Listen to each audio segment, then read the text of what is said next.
One Piece Chapter 1052 sudah keluar, Leo. Terima kasih kepada An-Ahmed dan Lebron dari Warsgen Forum atas bocoran spoilernya.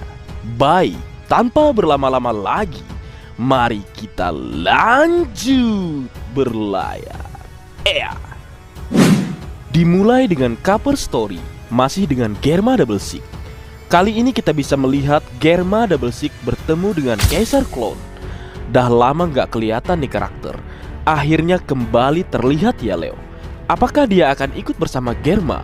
Mengingat sangat pas dirinya yang merupakan peneliti ada bersama Germa Double Six yang merupakan kerajaan sains. One Piece Chapter 1052 diberi judul Fajar Baru.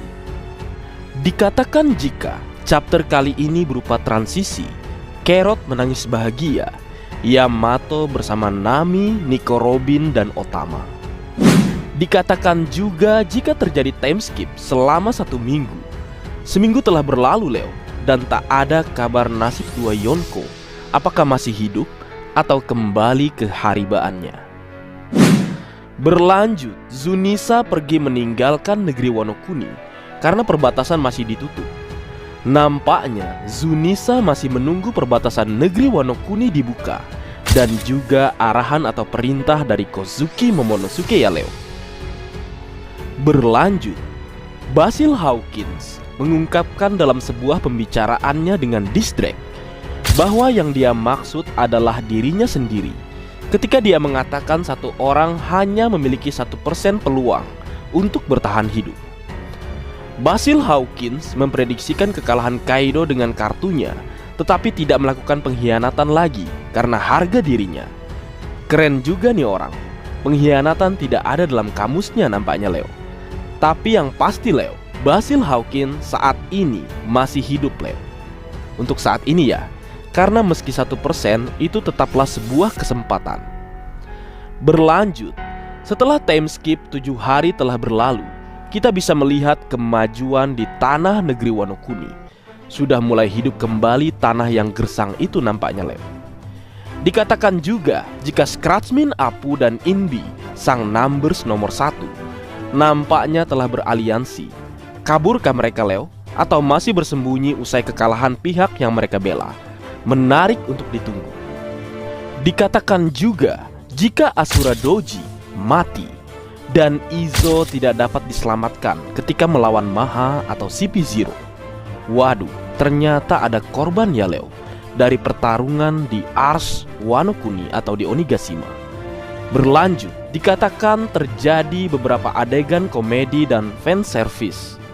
Termasuk salah satunya adalah adegan antara Yamato dengan kru kelompok topi jerami. Wah.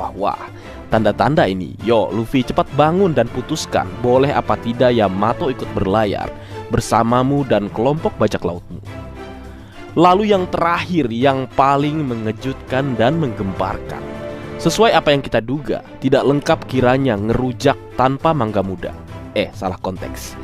Maksudnya tidak lengkap rasanya Ars Wano Kuni tanpa kedatangan angkatan laut, khususnya seorang admiral. Dan Admiral Ryokugyu atau Green Bull sedang dalam perjalanan ke negeri Wano Kuni, Leo. Wah, ternyata Ryokugyu ya, Leo, yang ke Wano Kuni usai bentrokannya dan Fujitora melawan revolusioner di Marizoa. Menarik menunggu seperti apa tampangnya dan apa yang akan dia lakukan nantinya. Wadidaw. Dan kabar baik lainnya, minggu depan tidak libur. Mantap. Baik, mungkin segitu dulu yang bisa aku bagi bersama kalian, Leo. Semoga kalian terhibur dengan apa yang aku buat dalam kesempatan kali ini.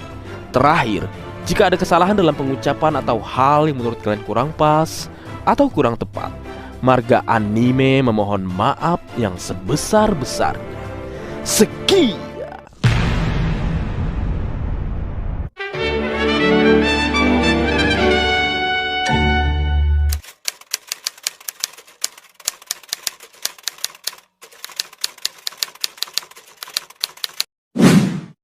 Berikut adalah hal-hal yang ada di dunia One Piece yang berukuran raksasa, sama dengan Zunisa, yang juga berasal dari masa lalu.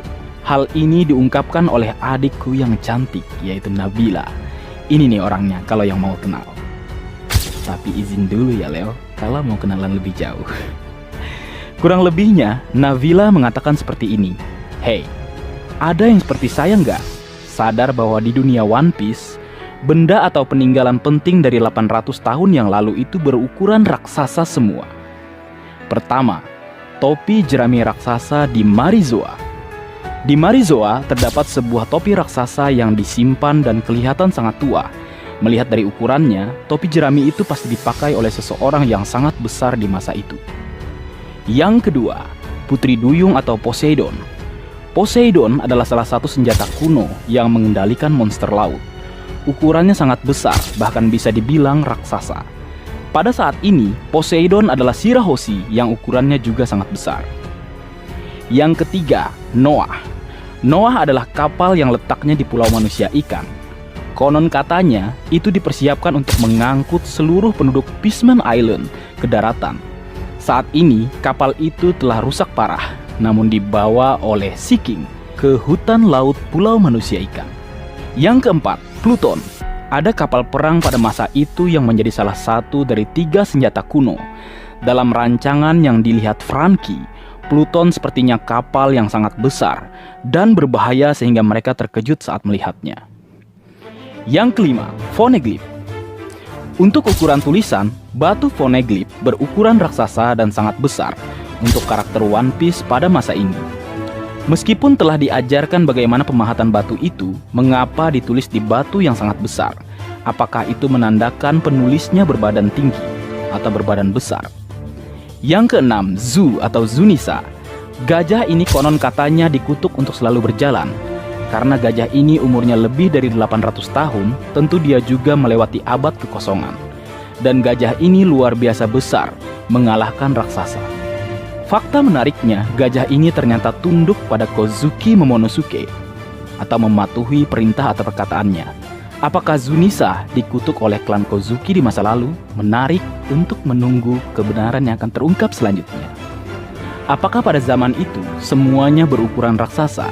Namun Amatsuki Toki kok enggak ya? Selain itu, ini dari aku ya Leo, tambahan juga. Jembatan raksasa yang pernah ditunjukkan saat pasukan revolusioner menjemput Nico Robin dan saat flashback perjalanan Kozuki Oden saat menjadi bagian dari bajak laut Gold di Roger. Nah, kurang lebihnya seperti itu.